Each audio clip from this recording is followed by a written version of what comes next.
नमस्कार दोस्तों, मैं अरुण एक बार फिर से आपका नेप कॉम्पिटिटिव क्लासेस के यूट्यूब चैनल पर स्वागत करता हूं। दोस्तों आज हम पढ़ने वाले हैं प्रीवियस ईयर बेस्ड क्वेश्चन। पिछले दिनों एग्जाम्स हुए हैं जो भी रेलवे के, उनके क्वेश्चन हम करने वाले हैं। सेट की डिटेल आपको दे दी गई होगी थंबनेल में, फिर भी आप देखें। सवालों को हम करेंगे। इस सवालों में हमारे अप्रोच क्या होनी चाहिए, हम चीज़ों को किस तरीके से टैकल करेंगे ताकि एग्ज़ाम में हम जल्दी से जल्दी उत्तर तक पहुँच पाएँ। इसमें हम कई जगहों पे ऑप्शन को सॉर्ट करने की कोशिश करेंगे कि कौन सा ऑप्शन नहीं होगा, हम ये पहुंचने की कोशिश करेंगे।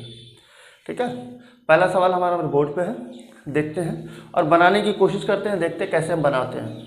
ठीक है दोस्तों, सवाल मैं बोल देता हूँ, लिख देता हूँ। 5/28 divided by 28 by 35 divided by 20 by 1112।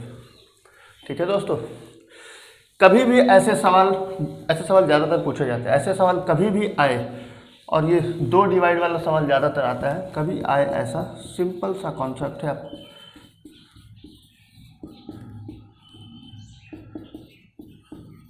क्या किया हमने, जैसे ही भागा में अगर 1/2 है, इनटू में 2/1 हो जाता है। ठीक वही कॉन्सेप्ट हमने लगाया है, इसको पलटी किया, इसको भी पलटी कर दिया। ठीक है, अब इसे सॉल्व करेंगे और जो हमारा उत्तर होगा वो निकल के आ जाएगा। 28 4 बार में 112, 5 7 बार में 4 बार में 5/4 हमारा आंसर होगा।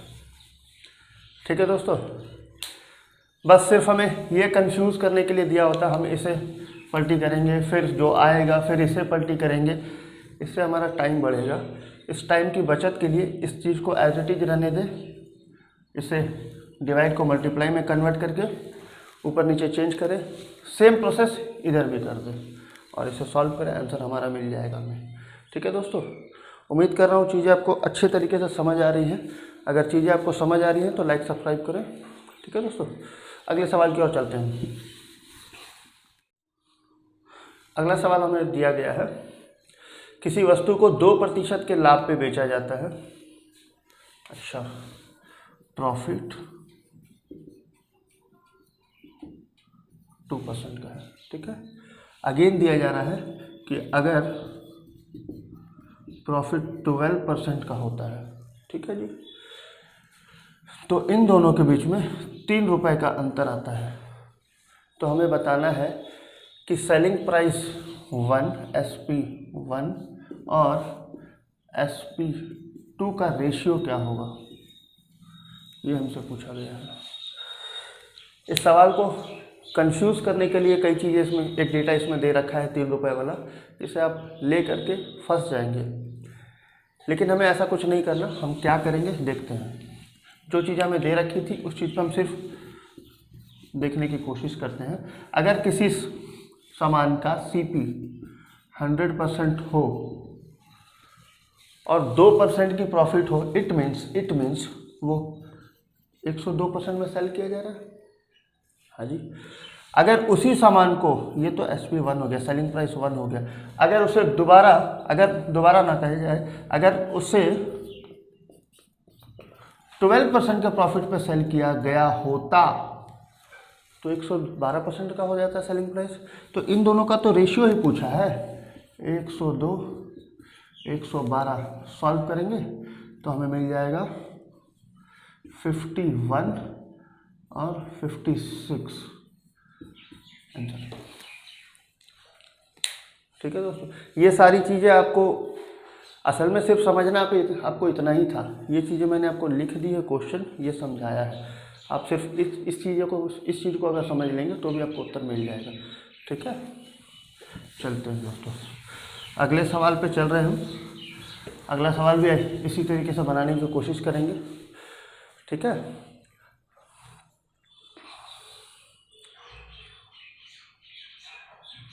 अगला सवाल देखते हैं दोस्तों। 221 रुपए को 1:3:6:7 के रेशियो में बांटा जाता है। ठीक है, तो कौन सा हमारा चारों हिस्सा हमें बताने हैं। देखते हैं दोस्तों। 13, 39, 77,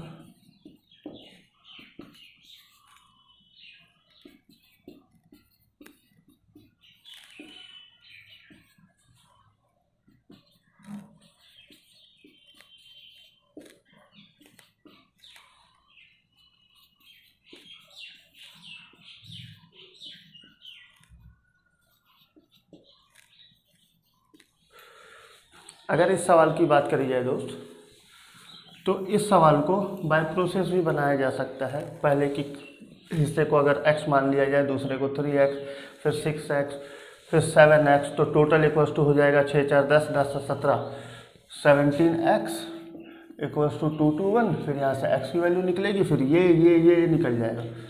कोई मतलब नहीं है उन चीज़ों का, कोई मतलब नहीं है। एग्ज़ाम में हमें उत्तर मारना होता है, कौन सा ऑप्शन सही है ये बताना होता है हमें ये नहीं बताना होता कि क्या आंसर आ रहा है। देखते हैं इस सवाल को ऑप्शन से कैसे सॉल्व कर सकते हैं। जो भी पहला हिस्सा होगा वो 1 का मल्टीपल होगा, जो भी दूसरा हिस्सा होगा वो 3 का मल्टीपल होगा, जो भी तीसरा हिस्सा होगा वो 6 का, और चौथा 7 का। ठीक है दोस्तों, तो 7 का मल्टीपल चौथा हिस्सा होना चाहिए, 7 का मल्टीपल चौथा होना चाहिए, चौथा। तो भैया ये तो 92 7 से डिविजिबल है ही नहीं, ये आंसर हो ही नहीं रहा, होगा ही नहीं, कट गया। ठीक इसी तरीके से ये भी कट गया हमारा।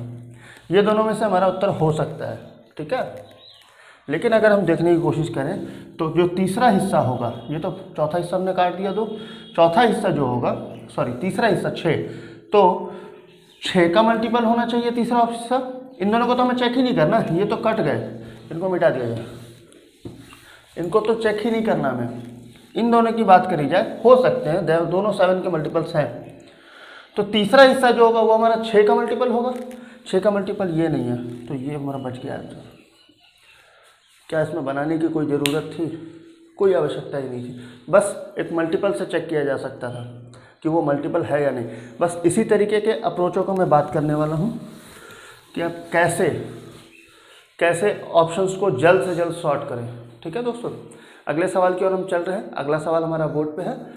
अब एक बार बनाने की कोशिश करें वीडियो को पॉज करके, ठीक है। आइए दोस्तों चलते हैं। टाइम एंड वर्क का एक छोटा सा क्वेश्चन है। चार आदमी किसी काम को 12 दिनों में कर सकते हैं, तो बताइए 6 आदमी उस काम को कितने दिनों में करेंगे। ठीक है, इसमें कई कॉन्सेप्ट आपने सीख रखे होंगे। एक सिंपल से कॉन्सेप्ट को मैं बताने की कोशिश करता हूँ आपको। अगर आप इस चीज़ को समझ गए तो आग लग जाएगी दोस्तों, आग लगा देंगे हम। आइए देखते हैं। इस सवाल को छोड़कर मैं एक चीज़ आपसे बात करता हूँ। अगर दो आदमी किसी काम को 1 दिनों में कर सकते हैं, 2 आदमी किसी काम को 1 दिनों में कर सकते हैं, तो 1 आदमी उसे कितने दिन में करेगा? तो आपका जवाब होगा 2। 1 आदमी तो 2 दिन, अगर 2 आदमी हो जाए तो 1 दिन। ठीक है, ठीक इसी कॉन्सेप्ट पे अभी मैं बात कर रहा हूँ। 4 आदमी 12 दिन में कर सकते हैं, तो 12 आदमी 4 दिन में कर पाए होंगे क्या? 12 मैन 4 डेज।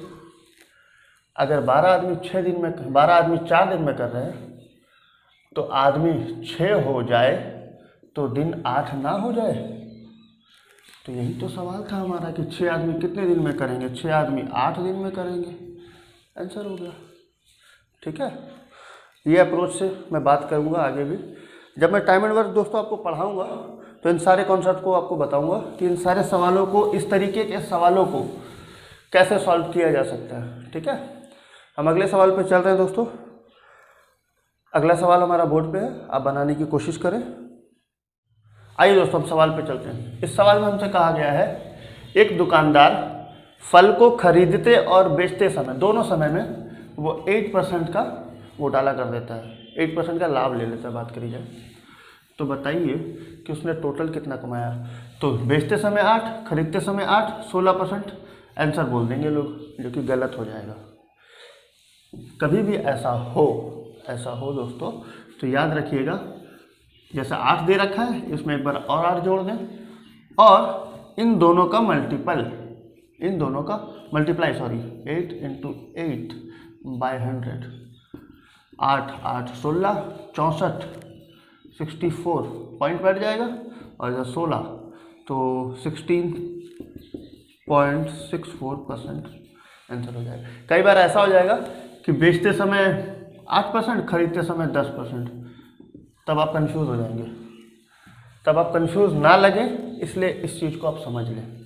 ठीक है, बेचने का x, खरीदने का y, टोटल मिला करके XY/A। ठीक है दोस्तों, ये फॉर्मूला है, इसे आप समझ लें। आगे चलते हैं दोस्तों, हम अगले सवाल की ओर चल रहे हैं। अगला सवाल हमारा बोर्ड पे है, बहुत ही इजी सवाल, देखते हैं। इसमें दे रखा है हमें 1000x - 5 - 6, तो x बताइए। ये कौन सा सवाल हुआ भैया? ये तो इजी सा कॉन्सेप्ट हो गया।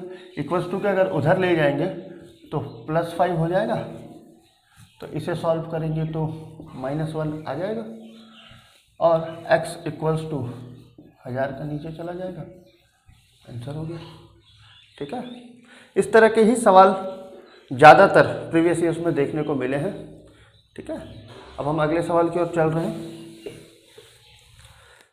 अगला सवाल हमारा बोर्ड पे है 2 9 9 9 3 6 9 4। इसका हमें माध्य बताना है, इसका हमें मीन कितना होगा वो बताना है। पहले नंबरों को गिने, 3 6 और 1 7, बाय में 7 डालें और इनका सम करके, ये मीन का फॉर्मूला होता है सम बाय जितने नंबर्स होते हैं वो। ये एवरेज का भी फॉर्मूला, मीन का, दोनों ही सेम होगा इस जगह पे। देखते हैं, 2 9 11 11 और 9 20 20 3 23 23 और 6 29 29 और 4 33 33 और 10 43 में से एक कम 42। फिर से देखें, 2 और 9 11 11 और 9 20 20 3 23 23 6 29 29 और 4 33 33 और 10 43, 9 लेना था हमने, 10 ले लिया, एक कम कर देते हैं 42। 42/7 6, आंसर हो गया। ठीक है दोस्तों, उम्मीद करता हूँ चीज़ें आपको समझ आई है। अगले ही सवाल की ओर हम चल रहे हैं। अगला सवाल भी हमारा बहुत ही अच्छा और ऑप्शन सॉर्टिंग वाला सवाल है। ऑप्शन सॉर्टिंग की अगर बात करी जाए तो इसमें हमें यह कहा गया है 4082 डिवाइडेड बाय 157 - 23। ऑप्शन दे रखा है -3 3 204 167, बाय में है, ये पहला, ये दूसरा, ये तीसरा, और चौथा ऑप्शन है 2014 डिवाइडेड बाय 67। ठीक है, देखते हैं इसे मैं अगर सॉल्व करूं 4082 डिवाइडेड बाय 157, इट मीन्स अगर ये डिवाइड हो जाए तो 7 यूनिट प्लेस पे तभी 2 देता है जब ये 6 टाइम में किसी भी, या तो 6 16 26 36 से कट रहा हो। तो जब इसे काटेंगे तो 6 वाला डेटा हमें मिलेगा, कुछ भी हो 6 वाला ही डेटा मिलेगा। लेकिन 6 वाले से अगर 3 वाले को डेटा को घटाएंगे तो हमें मिलेगा 3, 6 से 3 घटाएंगे तो हमें मिलेगा 3। तो या तो ये हो सकता है, ये तो हो ही नहीं सकता, ये तो हो ही नहीं सकता, हमारे पास 2 ऑप्शन रहेगा। और ये पॉजिटिव दे रहा है भैया, पॉजिटिव से ये घटेगा तो ये कट गया आंसर, ये हमारा आंसर हो गया। ठीक है दोस्तों, इस तरीके से सॉर्ट किया जा सकता है सवालों को।